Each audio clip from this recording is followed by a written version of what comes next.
sun yi sa'a bayan Allah da sun samu alheri abinda da mai wato ce azanci ba zai iya wanda ya san Allah wanda zai tsara mutane irin wannan tarkau wa anta tarhaku lahu wa huwa yadhaku laka sana Abu Musa al-Ash'ari an san shine sarkin kofa a wannan rijiyar ta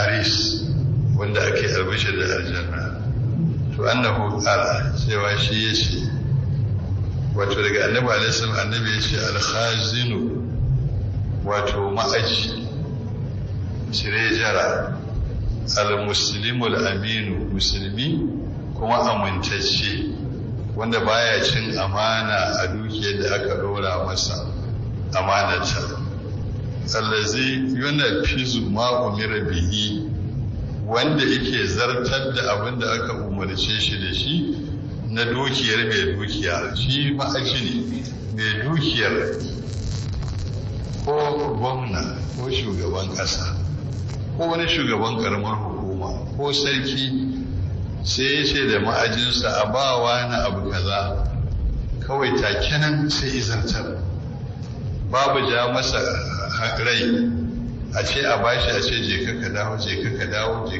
ka dawo bai wa ɗaya ko kamila sannan sai ya shirya abun cikakke fara mai yawa yanda aka ce yi haka ya bayar in aka ce ba da miliyan 10 to ba zai wasa kuskunda ba ya dinga je a kaka dawo je ka dawo ya ki ba da miliyan 10 nan ko a ce je ka bashi taki mota guda ya ce a je a da aka sa ana zazzaugewa in ya sa a bashi buhu 50 to annabi ce sai ya tattara abin cikakke mai yawa amma sharadi ɗaya bata bihi nafsu zuciyarsa tana jin daɗi shi wannan annabi alaihi yana nusar da mu ne mafi yawan mutane su ne marowata shi ba dukiyarsa ba ce ta hukuma ce ko ta wani amma bakin ciki yake a bawa mafi yawan ma'aji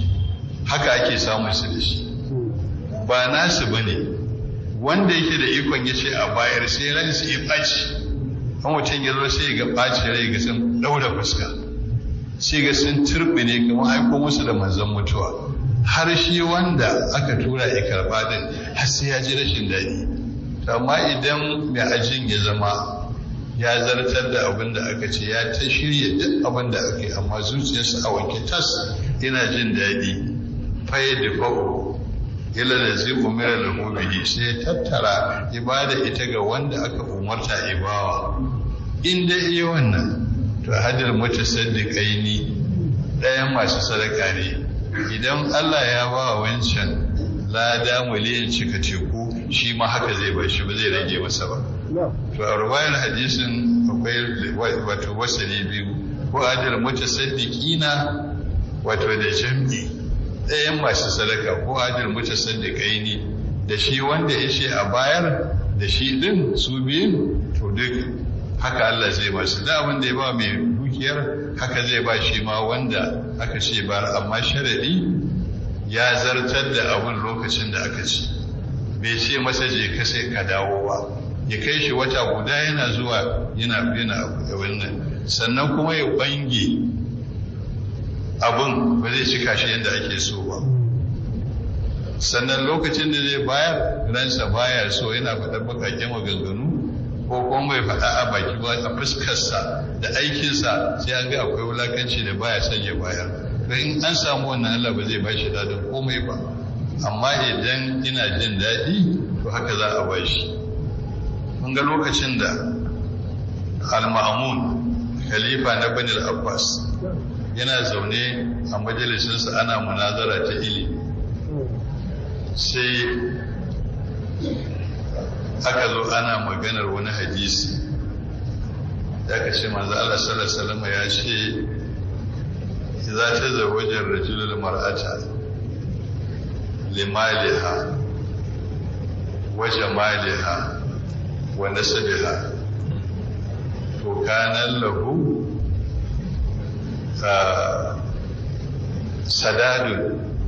sadadun min awasi Sadad min Awas. To shi wanda ya ruwaito hadisin Hushaimu sunansa. Kai khalifa tana takama kai ma kai karatu. Sai ya faɗo wannan su akwai malami yana gurin sai shi a ba Sadad min Awas ba, wannan sinin ba fataha ce da shi ba. Sadad min Awas. Ba haka hadisin yake ba. Sai khalifa ya fusata. Ya harare shi ce awatal hanuni, so kake ka dangana wa lahani? Sai ce a'a, Hushaimu muhaddisul lahan. Hushaimu mai ruwaito hadisi ne ma da lahani. Sai ce ga yanda hadisin yake, kanan lahu sidadun min awazin. Sidad bi kasar sin, sinin kasara ce da shi shine sidad. Sai ce to me bambancin su? Marfarko bai na huma.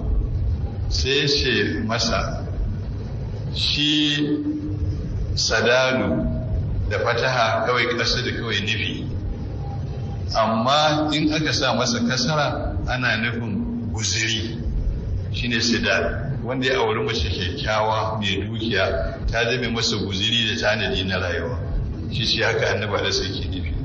Sai ya ce a wata ariful arabu zalik, laraba sun san wannan? Ya ce al'arja yana cewa ya ringa jan baitin yana jan ada'uni wa ayyukatan aya ada'u da yaumi karihatin wasu daji sagrin. Sai ce la'anallahu man la adabala, wanda duk ba shi da ilimin adab ya yi asara.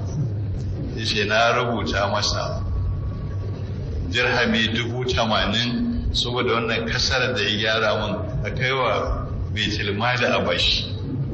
Ana zuwa ma'aji duba ya ce waye wannan, akan me khalifa ya bashi wato dirhami 80,000.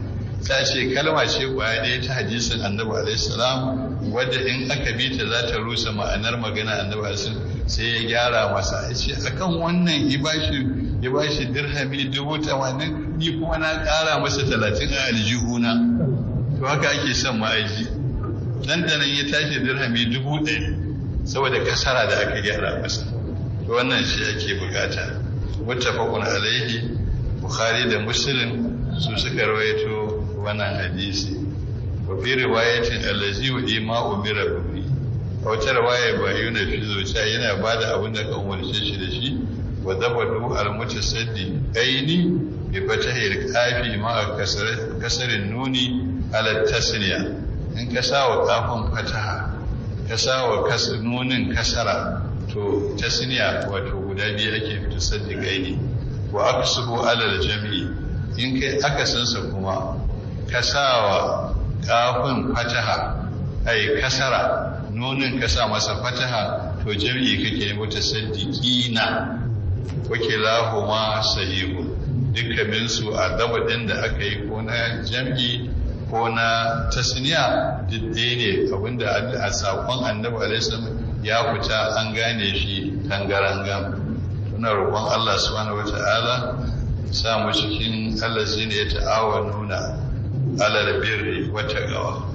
Aqulu qawli hadha wa astaghfirullaha li wa lakum wa li jami'il